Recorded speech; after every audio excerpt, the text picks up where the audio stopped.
नमस्कार, बहुत स्वागत। मैं ललित प्रजापति और मिडिल ईस्ट को लेकर किस तरीके से हलचल चल रही है, ट्विटर पर क्या कुछ नज़र आ रहा है, अलग अलग सूत्रों के हवाले से किस तरह की खबरें आ रही हैं। अमेरिका को आखिर सबसे ज़्यादा किस बात का डर है, क्या वजह है कि अपने सैनिक यहाँ से वहाँ उसे शिफ्ट करने पड़ रहे हैं। नई जो सैटेलाइट इमेजेस आ रही हैं उसमें नज़र आता है कि भाई जो कतर है या जो उसके सालों से जहाँ पर उसके बेस हैं, एयरफोर्स के बेस हैं, नेवल बेस हैं, वहाँ से वो शिफ्टिंग क्यों की जा रही है। और क्या रमज़ान में हमला करने की भूल कर सकता है अमेरिका, उसकी एक बड़ी वजह भी है। क्या रमज़ान में हमला करने की भूल जो है उसे भारी पड़ेगी। इसके अलावा झल्लाए हुए ट्रंप झल्लाए क्यों हैं, क्योंकि अंदर खाने वो बहुत सारी चुनौतियों का सामना कर रहे हैं। एक तो वहाँ के सुप्रीम कोर्ट ने जिस तरह से फटकार लगाई है, उसके अलावा जो खुद उनकी पार्टी के सीनेटर हैं, रिपब्लिकन के जो सीनेटर हैं, डेमोक्रेट्स हैं, रिपब्लिकन हैं, दोनों ही तरफ से एक प्रेशर अब वो अंदर ही अंदर खुद झेल रहे हैं। फिर अचानक से वो कह देते हैं कि 10% टैरिफ मैं दुनिया पर लगा दूंगा। इन सब के बीच इज़राइल की जो मनमानी है, इज़राइल की जो भूख है, उसको लेकर जानकार क्या कह रहे हैं। क्या वो ईरान पर कब्जा करने से रुक जाएगी, या अमेरिका के एक जो सीनेटर हैं, जो इजराइल के बहुत प्रबल समर्थक हैं, वो ये क्यों दिखाते हैं नक्शे में कि जो इजराइल है उससे तो भाई ये तमाम जगहों पर वो कब्जा कर सकता है, इन तमाम ये जगह उसी की हैं, इजराइल की हैं, मतलब इतिहास का रेफरेंस देकर। तो उसमें तो सारे मुल्क आ जाते हैं, अरब कंट्रीज। इसी के इर्द गिर्द चर्चा करेंगे, लेकिन सबसे पहले अपडेट्स क्या हैं, किस तरह की जो ब्रेकिंग्स आ रही हैं वो जान लीजिए। US official say that the relocating of 100 of personals at a major military base in Qatar ahead of a possible strike in Iran। ABC news के हवाले से खबर है। अमेरिकी अधिकारियों का दावा है, ईरान में संभावित हमले की आशंका को देखते हुए कतर के एक प्रमुख सैन्य अड्डे पर तैनात सैकड़ों कर्मचारी स्थानांतरित किए जा रहे हैं। सीआईए के एक पूर्व कर्मचारी हैं जॉन किरियाको, उनका दावा ये है कि ट्रंप ने सोमवार मंगलवार को ही ये अटैक करने का प्लान किया था और फैसला इस तरह से उन्होंने कर लिया है, लेकिन जो दो खास लोग हैं वो इसके खिलाफ हैं। आप जानते हैं वो दो लोग, जेडी वेंस और तुलसी गेबार्ड, इन्होंने इस बात से असहमति जताई है कि नहीं, अभी हमला नहीं करना चाहिए। ये बात बहुत पुरानी हो गई कि उन्होंने 10 दिन का अल्टीमेटम और 10 दिन का समय दिया था, वो हर रोज़ बदलते हैं। इजराइल की जो जेरिको 3 बैलिस्टिक मिसाइल है उसको लेकर बहुत बातें कही जा रही हैं और इनकी रेंज 4800 से लेकर 6500 किलोमीटर तक है। इजरायली सेना इजीली टारगेट कर सकती है। जेरिको 3 मिसाइल की चर्चा क्यों हो रही है, दूसरी बात यह है कि ये 2011 से इसका इस्तेमाल कर रहे हैं और वॉरहेड ले जा सकती है, न्यूक्लियर वॉरहेड ले जा सकती है। तो इजराइल ने तो कभी नहीं कहा, या उससे तो कभी नहीं पूछा गया कि भैया आपके पास क्या न्यूक्लियर पावर है। फिर इस मिसाइल का ज़्यादा से ज़्यादा इस्तेमाल, न्यूक्लियर वॉरहेड के तौर पर इसका इस्तेमाल क्यों नहीं किया जा सकता, क्योंकि इजराइल से कोई खबर तो कभी बाहर नहीं आती। तो 1300 किलोग्राम तक इसका जो पेलोड वजन है, 29,000 किलोग्राम इसका लॉन्च वजन है, और एक 150 से 450 किलोटन के बीच का ये वॉरहेड लेकर जा सकती है अपने साथ हथियार। बैलिस्टिक मिसाइल है। ईरान ने यह भी कहा कि अगर अमेरिका या इजराइल युद्ध शुरू करते हैं तो उसका जो रिएक्शन होगा वो व्यापक और असीमित होगा। इसके क्या मायने? ईरान के जो सैन्य कमांडर हैं उनका ये बड़ा बयान है। उसके मानी ये निकाले जा रहे हैं कि अमेरिका युद्ध को छोटा से छोटा रखना चाहता है, लेकिन ईरान उसे लंबा खींचेगा। सबसे पहला टारगेट होगा इजराइल, इजराइल के बाद अमेरिका के जो बेस हैं। आयतुल्ला और मुल्लाओं के पास एक ही विकल्प है कि आप जबरन हटाए जाना चाहते हैं या आप जाने का अवसर स्वीकार करना चाहते हैं। कौन कह रहे हैं? टेड क्रूज कह रहे हैं। यह हाल फिलहाल का उनका बयान है। इसके क्या मानी है? कुल जमा आपकी दिक्कत है खामनेई साहब, क्योंकि बीच में ये बात भी आई थी ना कि एक सीमित टारगेटेड ऑपरेशन किया जाए और खामेनेई और उनके बेटे को इसमें ख़त्म कर दिया जाए। तो आपकी मूल दिक्कत तो क्या है? खामनेई साहब, क्योंकि जिस तरह से उन्होंने खुद को खड़ा किया है, जिस तरह से वहाँ की आवाम उनके साथ है, और जो उनका बेटा है जिस तरह से वो काम करते हैं, इनके तरीके, उनकी स्वीकार्यता ईरान में वो इतनी व्यापक है कि वो अमेरिका को डरा रही है। वो मूल मुद्दा खामेनेई है। आप कभी कहते हो मिसाइल मूल मुद्दा है, कभी परमाणु मूल मुद्दा है, कभी जो आसपास के ग्रुप हैं हिजबुल्लाह, यूथ हूती, आप जो उन्हें सपोर्ट कर रहे हैं वो मूल मुद्दा है, या फ़लस्तीन के प्रति जो आपके सेंटिमेंट्स हैं वो मूल मुद्दा है। नहीं, जानकार कह रहे हैं मूल मुद्दा खामनेई साहब है। और आपने देखा ही होगा 22 बहमन जो वर्षगांठ थी इस्लामी क्रांति की, 79 की क्रांति की, जो याद में मनाई गई, 1-1.5 करोड़ लोग एक व्यक्ति की आवाज पर सड़कों पर चले आ रहे हैं और कह रहे हैं कि हम आपके साथ हैं। ये डर है। तो जो टेड क्रूज हैं वो कौन है? अमेरिकी सीनेटर हैं, टेक्सास के कट्टरपंथी सांसद के तौर पर इनकी पहचान है, ट्रंप के बहुत करीबी हैं और इजराइल के बहुत जबरा समर्थक हैं। तो वो धमकी किस तरह से दे रहे हैं?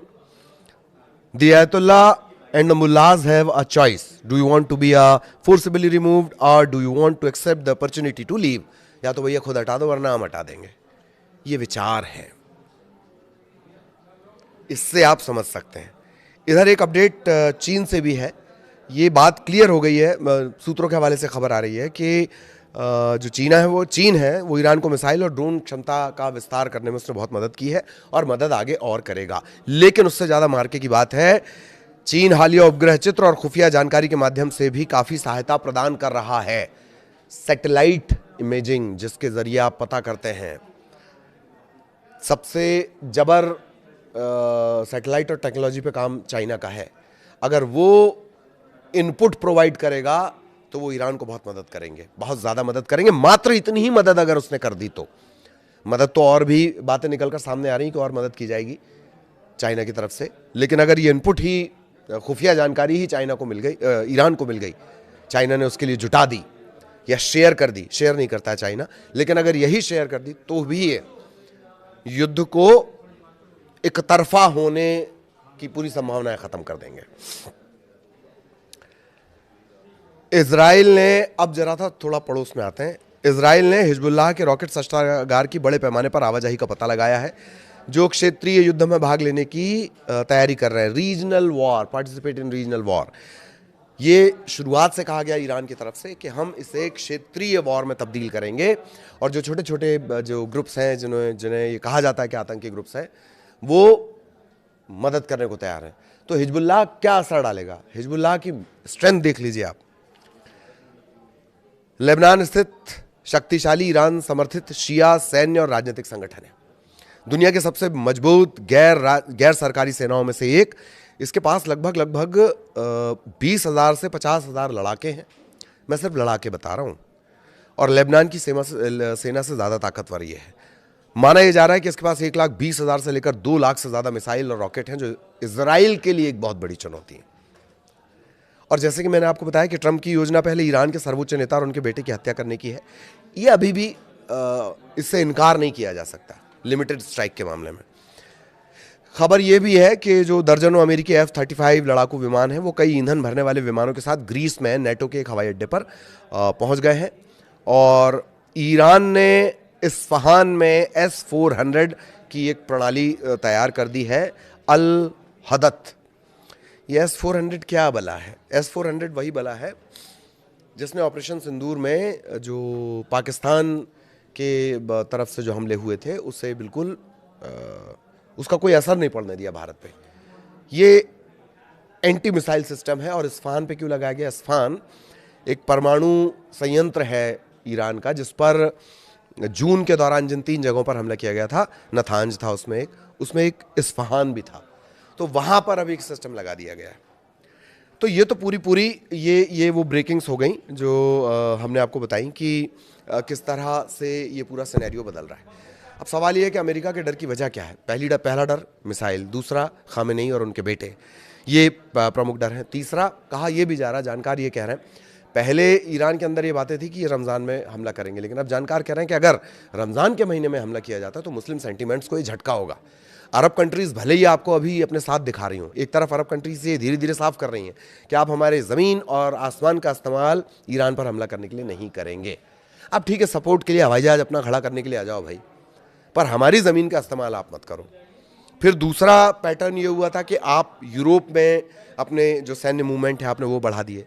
उसके मानी ये थे कि अब यूरोप के तरफ से हमला किया जाएगा। लिमिट में है, वो भी अमेरिका के लिमिट में है।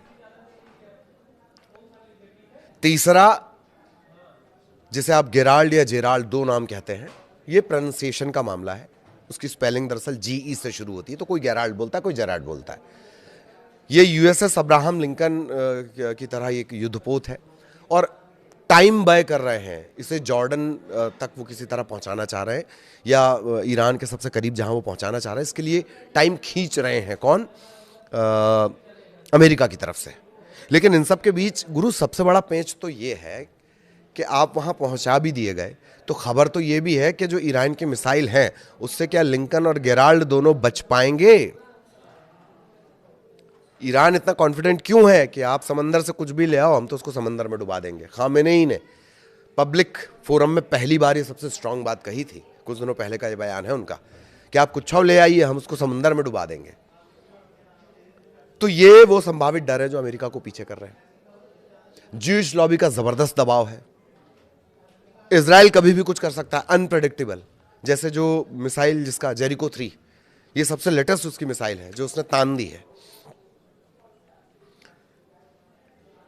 ये इजराइल की तरफ से तान दी गई है और जेरिको 3 अगर चलेगी, जेरिको 3 बैलिस्टिक मिसाइल अगर चलेगी, तो ईरान पर अकेले खतरा नहीं है। आसपास के जो पूरे ग्रुप्स हैं, आसपास के जो पूरे अरब कंट्रीज हैं, वो भी इसकी जद में आते हैं। 4,500 से 6,000 किलोमीटर, इसमें तो लंबा चौड़ा पूरा का पूरा एक समूह आ जाएगा, जिससे इजराइल ये कहता है कि वो हमारा है, जिसमें अब अरब कंट्रीज है, बहुत सारी अरब कंट्रीज हैं। तो कुल जमा ये स्थितियां मिडिल ईस्ट में है। युद्ध अब टाला नहीं जा सकने वाली स्थिति में आ गया है, अनटिल एंड अनलेस कि अमेरिका की तरफ से कुछ ऐसा किया जाए। लेकिन क्या ये हमला होने वाला है? ये हमला सोमवार मंगलवार को होने वाला है, जैसा कि ट्रंप ने कहा है। हालांकि JD वैंस और तुलसी गेबार्ड वो इत्तेफाक नहीं कर रहे, वो असहमति जता रहे हैं कि नहीं, अभी हमला करना ठीक नहीं होगा। लेकिन ट्रंप तो ट्रंप है, और दूसरा ज्यूइश लॉबी जिसका बड़ा दबाव माना जाता है। ये जानकार कह रहे हैं। ये सब जानकारी मैं आपके लिए जो हमने रिसर्च निकाली है वो लोगों के लिहाज से निकाली है, जानकारों के हिसाब से निकाली है। तो ये इस वक्त तक का अपडेट था। सारे सवाल मैंने आपको बता दिए और आगे भी अपडेट आप तक पहुंचाएंगे। नमस्कार।